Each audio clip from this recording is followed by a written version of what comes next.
on the road. Thank you, Devin. We are recording this, and I've got to agree to that. So welcome, everybody. We are joining together here on this beautiful fall day here in Iowa City, as we just said. I'm Ryan Bell, the president-elect of our club. And as we've joked about, this is my first chance to lead one of our meetings. So I'm glad it's on Zoom. It seems like it's a little lower pressure sitting here in my office at home, but I'm sure I'll manage to mess something up. So like I said, buckle your seatbelts. We always start the meeting with the Pledge of Allegiance. So if Devin is able to pull up our flag, I'll ask that everybody stand and place their hand over their heart and say the Pledge of Allegiance. I pledge allegiance to the flag of the United States of America and to the republic for which it stands, one nation, under God, indivisible, with liberty and justice for all. Thank you. Very good. Very good. And now, even though I think we're all pretty well experts at Zoom, we are going to make sure that Devin doesn't have any new tips. I know they're adding new emojis and new fun stuff all the time. So Devin, could you give us a few Zoom tips? Sure, yeah, thanks, President-elect Bell. No, you're doing great so far. You haven't managed to screw it up yet. But yes, Zoom tips. You've done this before, you've done it plenty of times, but I will point it out that you have a view option. You can change between seeing all of the smiling, beautiful faces of the rest of your fellow Rotarians and guests and visitors, or you can switch to the presenter view, which I encourage you to do when somebody's talking for a more extended period of time. The other important thing, two other important things to think through, we'll go with two. Make sure to update your Zoom client whenever you have a chance to. That keeps it the most secure and then gives you access to all the emojis and all the fun stuff in there, the latest and greatest. And in that vein, if you click on the reactions tab, it should have a little smiley face with a plus sign that gives you the chance to react to all kinds of different things, which is super fun for somebody. And there you go, Barb Thomas with the cool, I would guess that is labeled as the cool emoji. But that gives whoever's speaking, whoever's talking, just a little bit more of a sense, in addition to your smiling face, of how they're doing, since we don't have those nonverbal cues. I'm not sure, Tara, am I frightening you? I'm not sure what to say to that one. But yes, so just use that to add a little flavor to the meeting. And then there's also a raise hand option. And you'll use that if you have questions for our presenter, if you have a announcement, and if you have guests or visitors. Back to you, Ryan. Awesome. Thank you, Devin. Very good. And yeah, practice up those emojis. And now we'll practice raising our hand. If you've brought a guest, we would love for you to introduce him or her. Linda, I see your hand is raised. Go ahead. So I don't know if I need to introduce her because every time she comes on, somebody already knows her and announces her, but I will anyway. My daughter, Pam Funky, she is the Assistant Director of Alumni Relations at the law school. This weekend, we are going to finish up paperwork to get her to join, hopefully, our club. Nice. Awesome. Yeah. You want to say hi real quick, Pam? Just hello to everybody. I'm excited to actually get joined and get started. Great. Any others? I don't see any other hands raised. I see Gary Wickland, our resident visiting Rotarian from Vail, Colorado, is here. Welcome, Gary. Anybody else? I don't think so. And one thing I'll say about guests is you have to just stay on them to, recruit people. I was 0 for 2 today. I tried to get Missy to come and she was busy, and my mom is busy, so I'm always trying to find guests. So don't, it's okay if you get told no a few times.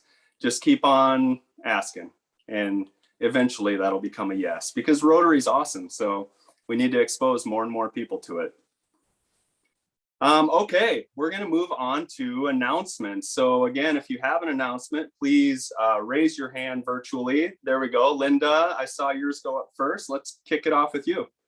Okay, so we're getting started on our World Affairs and RILA groups this year. And I promise I'm going to shut up in the future, but if you have said that you are going to contribute, could you let us know when you're going to send it? And if not, I'll just keep bugging you, which is annoying.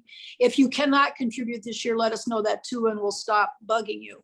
But we are getting ready to kick off our year, and it'll be really helpful to have any idea of how many students we know that we can take. So I promise, I hope these won't have to go on for too much longer. So thank you, everybody. And thank you so much for the people that have contributed. It has been amazing to see the contributions this year. Thanks. Awesome. Thank you, Linda. Great, Yep. Great efforts in that realm. And yeah, everybody give if you can, because really Ryla is one of those, places where we will grow Rotary in the future, the more impact we can have on those high school age kids. So awesome stuff you're doing. Barb, you want to go next? Sure. So I actually have two announcements. So the first is that I wanted to share some congratulations to our own Devin Van Holstein, because he has been named to the Corridor Business Journal's 40 under 40. So round of applause for Devin. Great work. So the Rotary Club actually nominated him with letters of support from good old Chuck Swanson at Hampshire, as well as from Kelly Sukup from the UI Lecture Committee. So well-deserved, Devin. Congratulations.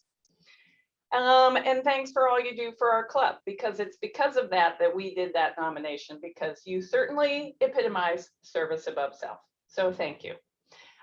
Secondly, I want to make sure that everyone knows that we are now taking nominations or people who would like to raise their hand and serve on the Iowa City Noon Rotary Board of Directors. So just a little bit of information, the board term is 3 years, and we actually have 2 spots available.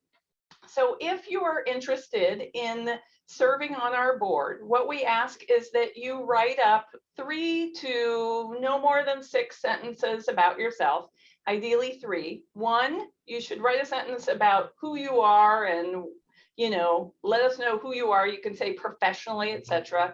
2, talk about your involvement in Rotary, and then 3, why you want to serve on the board. So the deadline for this is September 30th. So look at your calendar, people. That's next week. And if you are interested, please send that information to Eric Weiler, our president. And you can just email that to him so that we can get the ballot out at the beginning of October. So I encourage you. It's a great way to get involved in this club and make things happen. So that's it. Back to you, Ryan. Thank you, Barb. And yes, please, if you've got an interest, please put your name in the hat for that. It is fun. Our board is a great group, and I would think anybody would enjoy serving on it. So Chuck, I see your hand in the air. How are you? Yes, thank you, Ryan. Very, very good.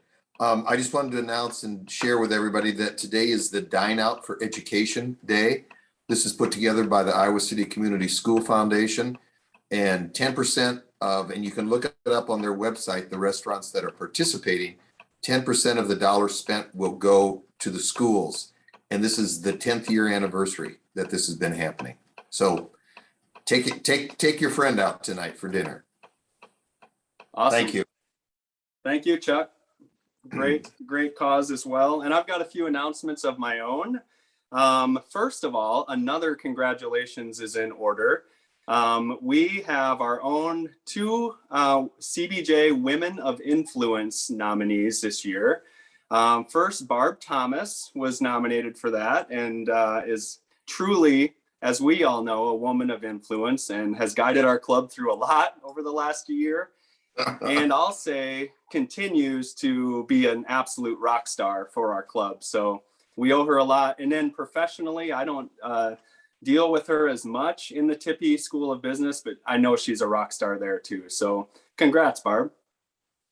And Andrea Rhodes also won. I didn't see her on the call, but she's the editor of the CBJ and certainly a woman of influence. And I know she helps out with our note taking from time to time. So congrats, Andrea, as well. My second announcement is kind of old hat, tree planting, guys. and gals. We have it coming up on October 23rd. We are going to plant 100 trees in Willow Creek Park on the west side. And it's going to be a day just like today. I'm pretty sure of it. Check my farmer's almanac. And even if it's not, you can plant trees in the sleet or the rain or the wind or anything. And also that's an off day for the Hawkeyes this year. So there's no football game to contend with. Plan on 9 a.m. October 23rd. And I'm going to send Tara Minetos the link to sign up. We've got a sign up genius just to kind of track how many people we'll have. But plan on it, whether you can dig a huge hole in the ground and throw a tree into it, or take pictures, or anything in between. We'll need lots of hands on deck, and really the more the merrier. It'll be a fun time and very rewarding too. And then, oh yes, that next day, that's a packed weekend for Rotary. So October 23rd, we plant some trees. October 24th is actually World Polio Day. And if there's anybody that has a very heartfelt interest in eradicating polio, I think all Rotarians do, because it's been an initiative of ours for a long, long time, and we're this close, as we all know. But we are looking for somebody from our club to lead some sort of fundraising event on that day. It doesn't have to be anything big. So email me or Eric if you have any interest in that, and we would love to help participate in, again, moving that needle, trying to get closer and closer to the full eradication of polio. That is all I've got. I didn't see any other hands up, but I'll let any others chime in with an announcement if they have one. Seeing none, I will move on to our speaker today. Devin is going to introduce them, so I will turn it over to Devin. Thank you. Take it away. Yeah, thanks, Ryan. So Genevieve is the new editor or publisher for Little Village here in town, which is a great local news source. I read it every day, not in the print form, but in the digital form. And I encourage you all to sign up for that for your local news. And a lot of really great arts focused coverage, which as an artist myself, makes me pretty happy. But she's going to come and talk to us about Little Village and her new role. She's an editor. They are an editor, critic, and creator based in Iowa City, Iowa. They're an arts editor and recently named publisher at Little Village magazine, the news and cultural publication serving Eastern Iowa, like I said. In their 6 years as arts editor, they have prioritized cultivating critical voices and engaging diverse perspectives in cultural conversation. Genevieve has a bachelor's in English from the University of Iowa, and past projects have included Weird Cookies Poetry Magazine, editorial work with One Squared Studios, 48-hour comic project in Red Stylo Media, and volunteer work with various community arts organizations. Genevieve currently sits on the board of Public Space One and the Center for Afrofuturist Studies Digital Circle. You can find their poetry in the forthcoming anthology from MWC Press, These Interesting Times. Genevieve also loves comic books, stoner rock, tabletop gaming, and arguing about politics. Everything good about them is attributable to their wonderful wife, Madeline, and tolerant offspring, Calliope, BC, and Thalia. Thanks so much, Genevieve, for being here with us. We're excited to hear what you have to say. Thank you so much for having me here today. I'm really pleased to have been invited, and I'm excited to speak with you all. I'm going to start things off with just a quick 4-slide presentation, just to sort of introduce Little Village magazine to those of you who may not be familiar with us. So I'm going to share my screen now.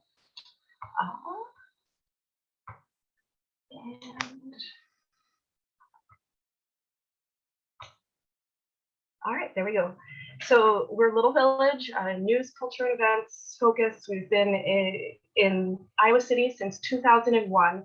We were sort of a branch off of an earlier alt weekly that had been purchased by an out-of-state organization and eventually closed. So the people who had worked on that decided they wanted to create something new, and they created Little Village. And I've been with the organization since 2015. We've got a long history in the community, and we have grown by leaps and bounds since those early days of creating the magazine in our publisher's living room. And it's been wonderful to have been a small part of that past and hopefully a large part of the future. About us, our mission is to create visibility for the communities businesses, and events that define our region.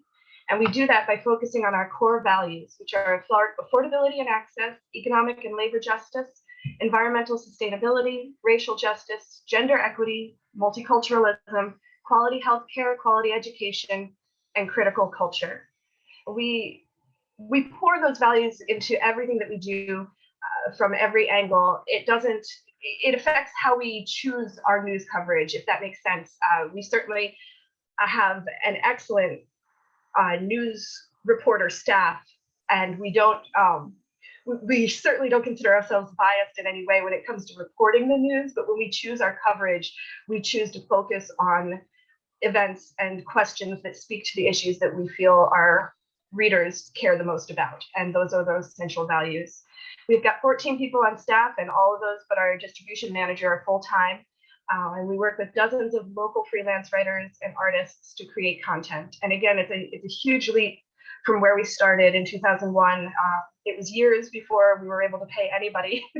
It's really hard getting an alt weekly off the ground, but we have worked really hard and partnered with a lot of great supporters and advertisers, and we have a fantastic staff. We're small, but we work hard, and we've been raising our freelancer rates as much as we're able, and it's just a real joy to be able to collaborate with the community in that way. So what we do starts out first and foremost with our magazine, which is 12,000 copies each month. We publish monthly right now, and I'll talk about that a little bit later. We distribute in eastern Iowa, north as far as Waterloo, south to Washington, east to the Quad Cities. And we supplement our print stories with daily online coverage of news and events. Then we also have Little Village Creative Services, which is our full service design agency. We specialize in web design, video production, custom publications, and logo design and branding. And then Witching Hour Festival is our yearly collaboration with Englert Theater. It's a festival dedicated to exploring the unknown, discussing the creative process, and presenting new work. And we just announced those dates this year.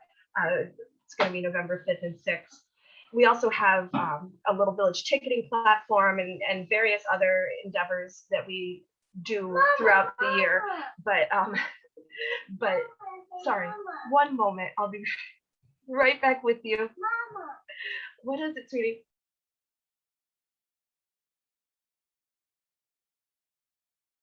So sorry. So those are our primary outlets, though, that we reach the community with.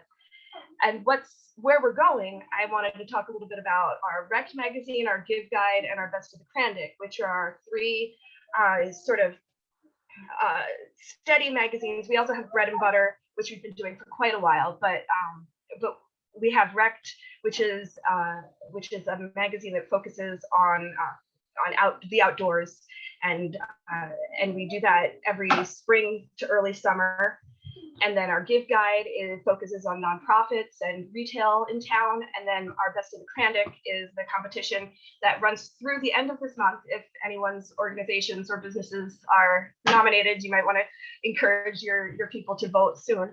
Voting ends on the 30th. But we want to grow those three as much as possible, and just as a real service to the community. And then we also are expanding into Des Moines, which is very exciting. We've got, we're currently searching for reporters to get started on the ground with web content, and then we're hoping to launch the print magazine in April.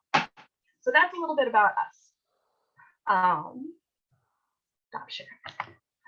Right. So a little bit about my involvement with Little Village.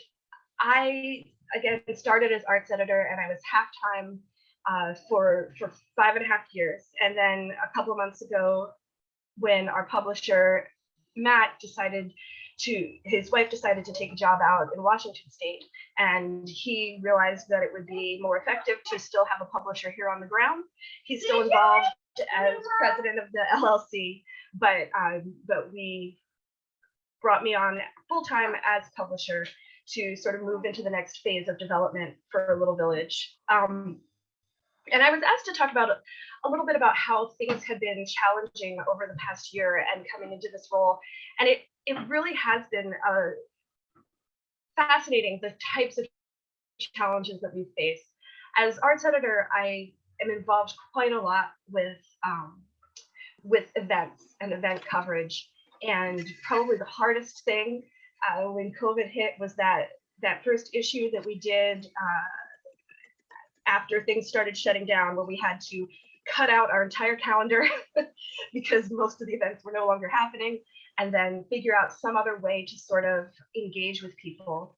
And Zoom events and Zoom meetings and all of the online content that people started creating was just a really fascinating way to interact with the community and to raise up the voices of local artists. And people really got creative with their Zoom events. And it got to the point where we had a full calendar, again, even just with online events. And that was really a huge learning process, but it was very gratifying to see how many in the community just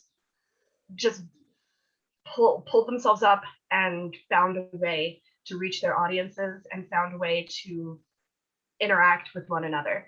I think that's been a fascinating trend that I hope continues into the future, because I think that there's a lot of accessibility that goes into what we've learned from having to be online all the time. And I am very excited to see where that continues. Of course, it was challenging to learn to interact as a staff, as I'm sure all of you know. Exclusively, we use Slack. We use Slack very extensively, and we always have for many years.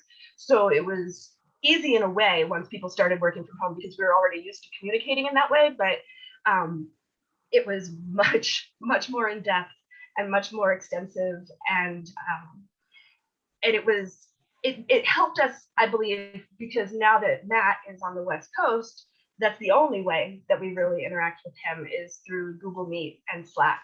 And it poised us for this moment in our development to enable that to go more smoothly. And I think it's also going to be very useful as we expand into Des Moines, because we'll be able to stay in contact and engage with our new hires just as smoothly.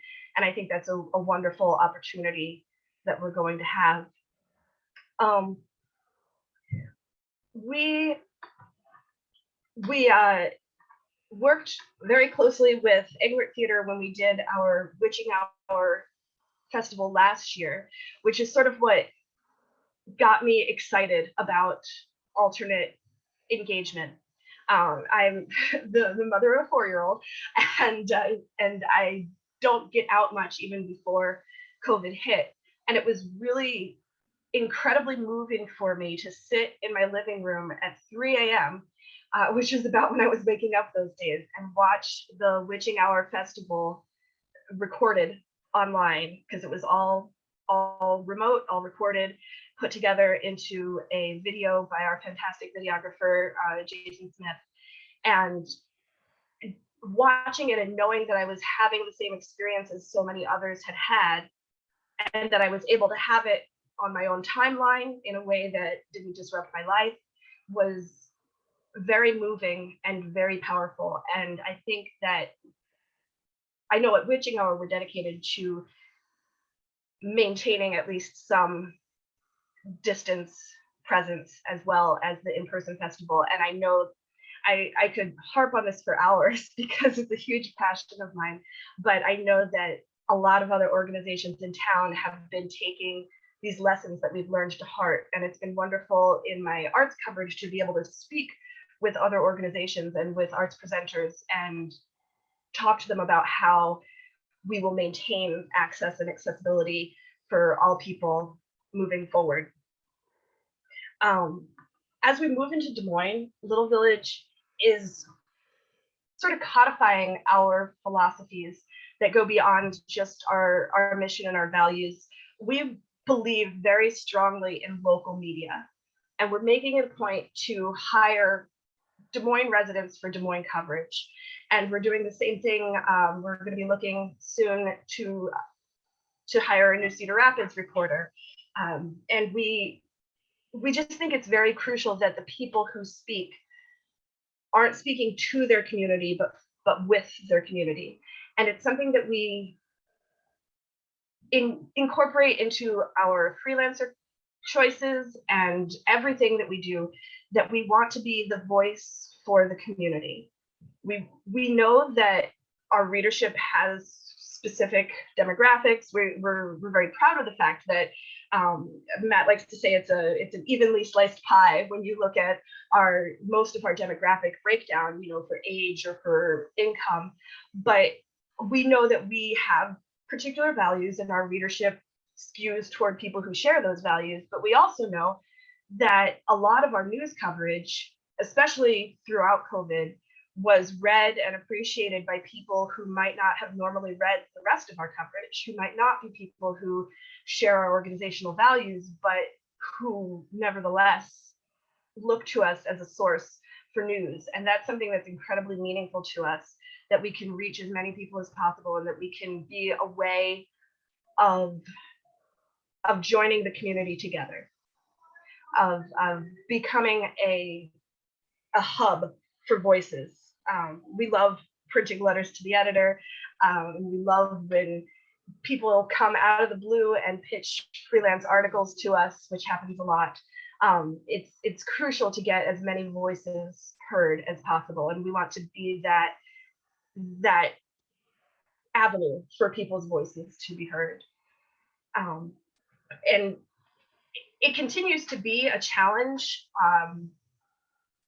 managing event coverage, because even as things are going back to normal, Delta variant is kicking up, and there's a lot of challenges with events changing. And I don't know how many of you might have seen our cover story on our September issue. It was a very vibrant cover. It was by Sam Locke Ward. He also has a recurring cartoon in our magazine that has won the Association of Alternative News Media first prize in the past. But it was a fantastic cover, and it ended up being for an event that was postponed until next year. And that's something that we've been dealing with fairly regularly. And I think the story was solid, and I think that the event, when it happens, is going to be fantastic. And I loved the cover, so I have no regrets about having put it on the cover. But there was certainly that moment on the Tuesday before it came out on Wednesday, and when we heard that they were postponing, and we were like, oh goodness sake, what does that mean for us? And it's an ongoing challenge to keep our events calendar, which we know a lot of people rely on, updated. That was how I spent most of spring of 2020, was going through the events calendar every day and changing events to say postponed, canceled, rescheduled for 2022. We like to work closely with all of our events partners, and our calendar is very easy to use, so we encourage venues to upload and manage their own events, but we try to keep it as current and as accurate as possible. So we're always looking for ways to do that better, and ways to improve everything we do. We love getting feedback from the community, and we want to maintain our place as a voice for the community, and as a place for people to share their voices.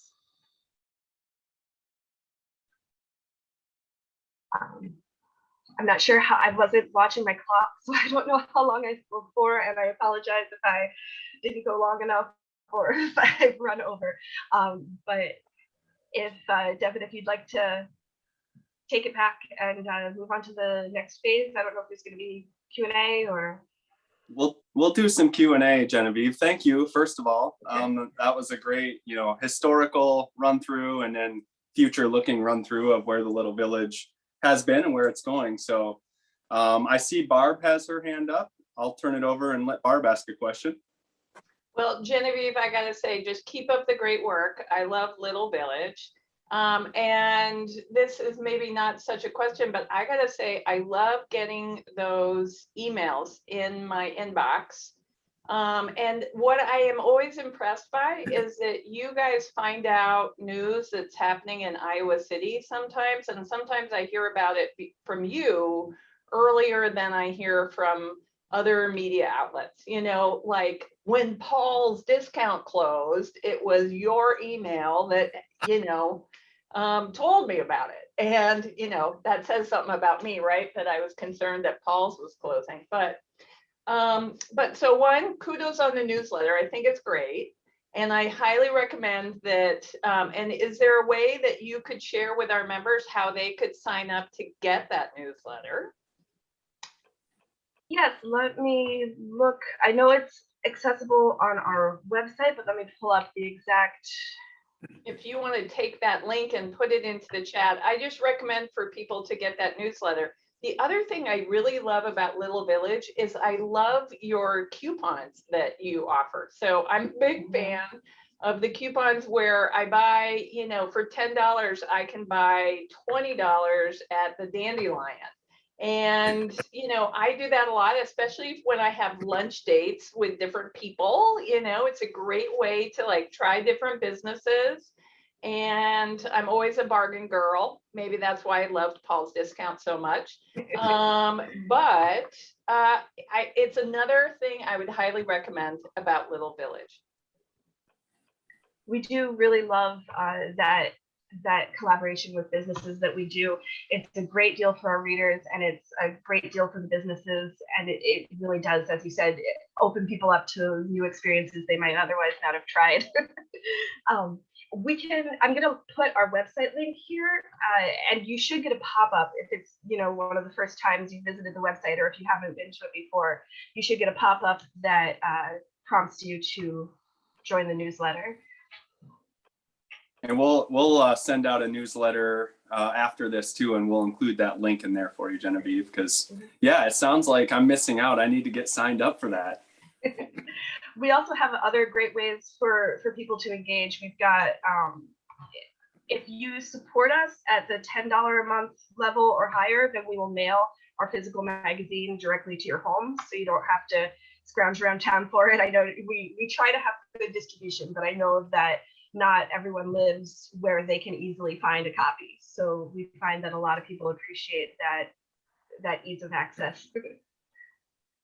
I see Chuck has a question. Yeah, first of all, Barb, you're a hard act to follow. I hated to follow you, but I just want to say a few things. First of all, Genevieve, congratulations on your new role. Thank you. And I just want to say that Hampshire truly appreciates Little Village. You know, we do a lot together. And Jason Smith, he's an artist. He's a gem. So you tell him hi for me. But I do have a question too. You said 2001, and my memory, you know, sometimes isn't the best, but I do remember being in Seashore Hall when we had the flood. We didn't have a building, and Matt coming over, and he and I had the most wonderful conversation. And I thought he was thinking about getting things rolling then. So tell me a little bit about, and that would have been after 2008. So I don't know what. That might have been when he took over as publisher. I don't remember the exact year on that, but it could have been that. Maybe that was it, because we were so down and out. I was down and out, and then he came and he just inspired me. And that's really when we started to do things with Little Village. So thank you. That helps. Mm-hmm. But congratulations. Thank you. And thank you for all you do with us. We love working with Hampshire too. Thank you. Thanks, Chuck. I see Devin has a question. Yeah, just curiosity, in your values at the top of your presentation, you had critical culture. What does that mean? That means just looking, it includes art criticism in general. We have a lot of theater critics and music critics and literature critics. We run 2 album reviews and 2 book reviews in each issue. And we try to maintain an outlook on that. We're dedicated to really pushing the artists that we love forward. What we usually do is, if something comes through and it just doesn't grab one of our reviewers, we just don't cover it. You know, we don't typically run negative reviews, but we do run critical reviews, and we like to look at all culture through a critical lens and look at the ways that our community is engaging with culture as well beyond reviewing. We like to have We like to look at the challenges that artists face, and we like to make sure that we're giving coverage to a wide variety of artists from many different backgrounds. We will highlight, you know, artists from underrepresented backgrounds, possibly more so than others, whenever we have the opportunity, just to sort of raise visibility and represent them to the community and allow them to have a higher voice. And again, we don't hold our theater reviewers back from negative reviews, because we figure once someone has offered a pair of theater tickets, no matter how bad a production is, we want to respond honestly to it. So, you know, we don't hold our theater reviewers back, but when we do reviews for music or books, you can know that it's something that our reviewers are passionate about, and that the person who is writing it is excited about and sincere about. And that's always a lot of fun. And I know it gets a lot of wonderful reactions from local artists. And to me, that's the key goal. Like, I appreciate our value in inspiring readers and listeners to find their next favorite band or book. But for me, I love to hear from artists, from musicians, from writers who see something new in themselves because of one of our reviews. Yeah, that's cool. Thank you. Yeah. Second question. I am like a firmly digital consumer of Little Village. Do you have a sense of what that, because you print 12,000 a month, right? Yes. One gross, or 1,000 gross a year. What's the breakdown? Do you feel like, are there more people engaging with Little Village online versus like that print number, or what's that look like? Yes, I would say our online readership is definitely higher. We have a pretty wide readership just across the world, really. We don't have a lot of regular readers, but a lot of people do, if they move out of the Iowa City area, still regularly read Little Village online. So we reach a lot of those people that way. And every so often we'll have a story take off that gets a lot of interactions from all over the world. So we definitely have more online readers than we do in-print readers, certainly.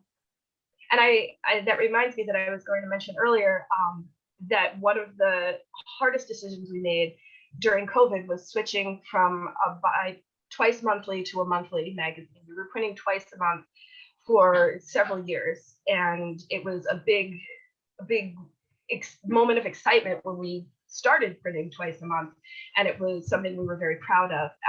But with COVID, so many of our distribution partners were closed. We couldn't get into the restaurants to place our magazines there, so it just became more reasonable to do once a month, and we've stuck to it. Thank you very much. I think Genevieve's dealing with the 4-year-old a little bit right now, but Barb, do you have another question? I do. As we can tell, you are working from home. So I know that Little Village in the past, your offices were located down by her soup kitchen. So are you still maintaining a physical office, or are you kind of looking at your office lease, your commercial, like what you're doing there? Are you looking at that differently now that more of your staff potentially are working remotely?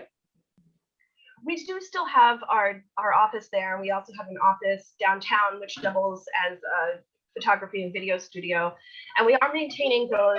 Most of our staff work in office, and it's really, really valuable to have that sort of collaboration and to have the ability to talk with one another in person, especially if stories come up. You can decide right away who's going to cover it, who's going to shoot the photos. It's really valuable, and it's also honestly really valuable to have office space to go to where the distractions of home are a little bit less.